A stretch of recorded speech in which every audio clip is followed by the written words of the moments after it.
तो hello friends, मैं हूं राहुल कुमार। पोस्टल असिस्टेंट के पोस्ट पे अभी महाराष्ट्र सर्कल में वर्किंग हूं। ठीक है, तो आपको आज इस वीडियो में आपका जो कमेंट बार बार आता है कि एमटीएस जीडीएस टू एमटीएस का रिजल्ट कब पब्लिश होगा, क्या सीट इंक्रीज होगा, लेट क्यों हो रहा है, और भी बहुत सारा क्वेश्चन आपको रहा है। तो इस वीडियो में आपको उसके बारे में बताने वाले हैं। अगर आप जीडीएस टू एमटीएस या पोस्टल डिपार्टमेंट में ज्वाइन करने जा रहे हो तो मेरे इस चैनल को सब्सक्राइब कर सकते हो। ठीक है, तो क्योंकि फर्दर आपको बहुत सारी चीज़ों में दिक्कत होगी जो मैं आपको गाइड कर सकता हूँ। ठीक है, तो मेरा टेलीग्राम चैनल है राहुल एवन मैथ्स करके, आप वहाँ भी जुड़ सकते हो। बहुत सारे पोस्टल असिस्टेंट, अभी तो इसके पहले पोस्टल असिस्टेंट ही वहाँ पे जुड़े हुए हैं। ठीक है, फिलहाल मैं अभी अकाउंट सेक्शन में वर्किंग हूँ। तो एमटीएस को क्या क्या फैसिलिटी मिलती है, क्या क्या प्रमोशन, एमएससीपी, मेडिकल अलाउंस, सब कुछ के बारे में, क्योंकि वो सारा फैसिलिटी हम प्रोवाइड करते हैं, तो वो सब कुछ के बारे में आपको धीरे धीरे बताएंगे, इसलिए जुड़े रहना। ठीक है, तो चलो वीडियो स्टार्ट करते हैं। सबसे पहले देखो, महाराष्ट्र सर्कल में तो स्टार्ट हो गया है कि जो यूनियन वाले, पिछले वीडियो में भी आपको बताए थे कि यूनियन वालों ने लेटर लिखना स्टार्ट कर दिया है कि इतना लेट क्यों जा रहा है, जबकि अगस्त में ये सब कुछ हो गया था।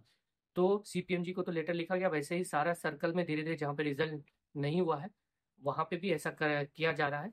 देखो, महाराष्ट्र में तो लेट होने का कारण है कि अब ही कोड ऑफ कंडक्ट लागू होने वाला है या लागू हो गया है। जो मतलब, क्योंकि यहाँ पे भी विधानसभा चुनाव है तो इस वजह से कोड ऑफ कंडक्ट लागू होगा, जिसमें भी देखो हम लोग जो रूल 38 के थ्रू ट्रांसफर होकर होम टाउन जाने वाले थे, लेकिन उसमें भी ये लोग उसकी वजह से लेट कर रहे हैं, तो हो सकता है उसकी वजह से लेट हो। बाकी बात, एक और क्वेश्चन है कि क्या सीट इंक्रीज करेगी। तो देखो, लेट होने का एक और बात है कि जो जीडीएस टू पोस्टमैन वाला एग्जाम हुआ है या एमटीएस टू पोस्टमैन वाला एग्जाम हुआ है, उसमें बहुत सारे लोग अभी ज्वाइन नहीं किए, बहुत सारा डिवीजन छोड़ा नहीं है, बहुत सारा डिवीजन में जाके ज्वाइनिंग नहीं हुआ है, तो इस वजह से भी लेट हो रहा है, चाहे जो भी सर्कल हो। क्योंकि देखो, किस डिवीजन में कितना सीट वैकेंट रहेगा, कहाँ पे किसको क्या लिया जाएगा, जब तक जीडीएस टू पोस्टमैन वाला पोस्ट खाली नहीं होगा एमटीएस की वजह से, तो वहां पे पता नहीं चलेगा कि क्या होगा। क्योंकि अभी बहुत सारे लोग क्या है, जैसे हम खुद अभी डेली सबका जो चार्ज रिपोर्ट है वो सब बना रहे हैं, तो बहुत सारे लोग ऐसे हैं जो जीडीएस टू पोस्टमैन में गए लेकिन वो रिवर्शन भी चाहते हैं, या फिर अभी बहुत सारे लोगों को छोड़ा नहीं गया। बहुतों का रिजल्ट हुआ है एमटीएस टू पोस्टमैन में, लेकिन वो लोग अभी बोल रहे हैं कि नहीं, पोस्टमैन में नहीं जाएंगे। क्यों? क्योंकि पोस्टमैन में बहुत सारे लोग जो गए हैं वो लोग फोन करके बताते हैं कि पोस्टमैन में बहुत टारगेट है। ठीक है, टारगेट है, फिर थोड़ा सा एमटीएस का जो वर्कलोड है वो थोड़ा कम है, और नो रिस्पॉन्सिबिलिटी है, हम स्टार्टिंग से बोल रहे हैं। पोस्टमैन में जैसे ही आप अंदर जाओगे आपके बहुत रिस्पॉन्सिबिलिटी, टारगेट, ये सब बहुत रहता है। बाकी बात, आपको तो पता ही होगा जीडीएस टू एमटीएस, जीडीएस में आप वर्किंग हो तो ठीक है। तो इस वजह से भी बहुत सारे सर्कल में लेट हो रहा है, और ये प्रक्रिया जो है अभी लगभग 10 से 15 दिन चलेगा, क्योंकि ढेर सारा छुट्टी है, ज्वाइनिंग छुट्टी, ये सब दिवाली, ये सब की वजह से थोड़ा सा लेट चल रहा है। फिर भी आप सोच सकते हो कि 15 नवंबर तक लगभग सारे सर्कल में ज्वाइनिंग करवा दिया जाएगा। ठीक है, और महाराष्ट्र में हो सकता है लेट हो जाए। ठीक है, अब आपको बताते हैं कि बहुत सारे लोग ये पूछना चाहते हैं कि एमटीएस इन जीपीओ, जो आप बार बार बोलते हो, वो क्या होता है, और अदर ऑफिस में एमटीएस रहता है तो उसका क्या मतलब। देखो, जीपीओ कोई भी स्टेट में लगभग उसके कैपिटल में रहता है, तो कैपिटल में है तो आप जान ही सकते हो कि सैलरी अच्छा खासा रहेगा, साथ में बहुत सारा फैसिलिटी आपको मिलता है, जैसे सीजीएचएस कार्ड, ये सब, मतलब मेडिकल सुविधा बहुत सारा मिलता है अगर अच्छे ऑफिस में रहोगे तो, मतलब सीजीएचएस एरिया में रहोगे तो। उसके बाद होता क्या है, जीपीओ में नंबर ऑफ एमटीएस रखता है, जैसे हम जीपीओ में ही हैं तो यहाँ पे 200 एमटीएस था, अभी तो 37 एमटीएस का पोस्टमैन में हुआ है तो वो लोग जा रहे हैं, लेकिन हमारे सिर्फ सिंगल एक ऑफिस में 200 एमटीएस है, तो आप सोच सकते हो कि वर्कलोड कितना रहेगा। साथ में छुट्टी में कोई प्रॉब्लम नहीं है, कोई भी फैसिलिटी तुरंत मिल जाएगा। आप दूसरा चीज क्या है, दूसरे डिवीजन में आप भेजोगे, वहां से फिर इधर आएगा उधर आएगा, लेकिन ये सिंगल ऑफिस है जिसमें डिवीजन ऑफिस ही है।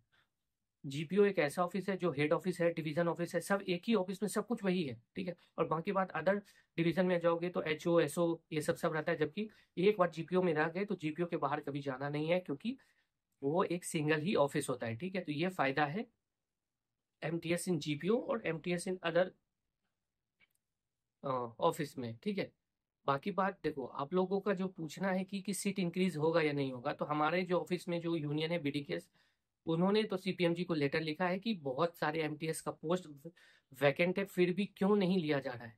तो मेरे को लगता है कि इस हिसाब से जो जैसे बोला जा रहा है, वो भी आपको लगता होगा कि मैं ऐसे ही बोला नहीं। अगर वो जो लेटर लिखा गया था यूनियन वाला, वो अगर होगा तो आपको स्क्रीन पे दिखाएंगे खोजने के बाद। अगर नहीं होगा तो आप मेरे बात पे विश्वास कर सकते हो कि ये लिखा गया है।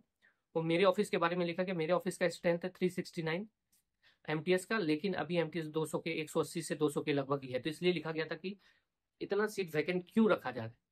और एक चीज जो आप लोग, बहुत सारे लोग पूछते हैं कि क्या एमटीएस का भी रूल 38 के थ्रू ट्रांसफर होता है, क्या प्रोसेस है। जी हाँ, एमटीएस का भी रूल 38 के थ्रू ट्रांसफर होता है उसके लिए 1 ईयर आपका कंप्लीट होना चाहिए। जैसे ही 1 साल कंप्लीट हो जाएगा आपका सर्विस में, तो आपका क्या होगा कि आपको वो ऑनलाइन एप्लीकेशन कर सकते हो। और जहाँ पे भी आप इंटर सर्कल या इंट्रा सर्कल, इंटर सर्कल होता है अपने ही स्टेट में ट्रांसफर, इंटर सर्कल होता है एक स्टेट से 2 स्टेट में ट्रांसफर। तो इसमें क्या होता है कि 1 ईयर कंप्लीट जैसे ही होगा, जो सबसे पहले फॉर्म भरेगा, मिनट सेकंड तक भी चेक होता है कि अगर 10 मिनट 5 सेकंड में किसी ने फॉर्म फिल किया और किसी ने 11:10 में कर दिया, तो जो 10:05 में किया उसका पहले कंसीडर किया जाएगा।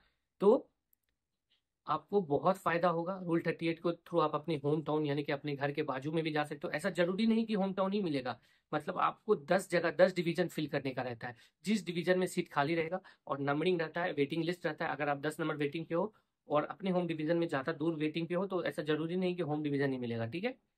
तो इसमें एक चीज फायदा है पोस्टल विभाग में कि एमटीएस या कोई भी पोस्ट के लिए ट्रांसफर हो सकता है। बाकी बात, जैसे बहुत सारे लोग पूछ रहे कि कट ऑफ, तो देखो कट ऑफ तो अकॉर्डिंगली जाता है, वहां तो कोई एक्चुअल बता नहीं सकता। फिर भी जिसका भी 80+ है उसका भी हो सकता है, या देखो कुछ भी हो सकता है। अभी ढेर सारा एग्जाम हुआ है, तो अलग अलग एग्जाम के लिए मान लो स्टाफ ज्यादा चला जाएगा तो कट ऑफ ऑटोमेटिक गिरेगा। इसलिए आप लोग टेंशन मत लो।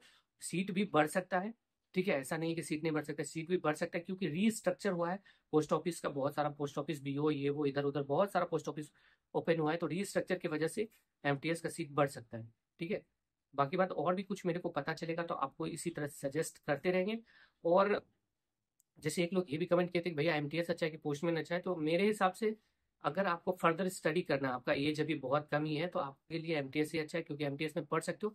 थोड़ा बहुत काम रहता है, अगर पार्सल हब ये सब सेक्शन में मिल जाएगा तो थोड़ा सा काम रहता है, लेकिन कंपेरेटिवली अगर आप बात करोगे कि पोस्टमैन इतना काम नहीं रहता, पोस्टमैन का को थोड़ा टेंशन रहता है क्योंकि मेरे ऑफिस का जितना भी लोग पोस्टमैन में गया है सब रो रहा है। अब रोने का एक वजह और भी होता है कि जीपीओ में जो है ना उतना वर्कलोड नहीं रहता, सिंपल सा काम रहता है, फाइल का डिस्पैच करने का काम रहता है। लगभग सेक्शन में एक आध सेक्शन जिसमें पार्सल या नोडल, इसमें थोड़ा सा सामान उठाने का रहता है, नहीं तो बाकी बात बैठने का ही काम रहता है। और बाकी आपको कैसा डिवीजन और कैसा ऑफिस मिला है उस पर भी डिपेंड करता है, लेकिन पोस्टमैन से अच्छा रहता है, इतना हम बता सकते हैं। और पोस्टमैन का और काम बढ़ने वाला है क्योंकि महाराष्ट्र सर्कल में तो जैसे हमारे यहाँ तो टाई अप किया गया अमेजोन से, क्योंकि जो प्राइवेट कंपनी जो अमेजोन को देती थी तो थोड़ा दिक्कत होता था, इसलिए हम लोगों से टाई अप किया है।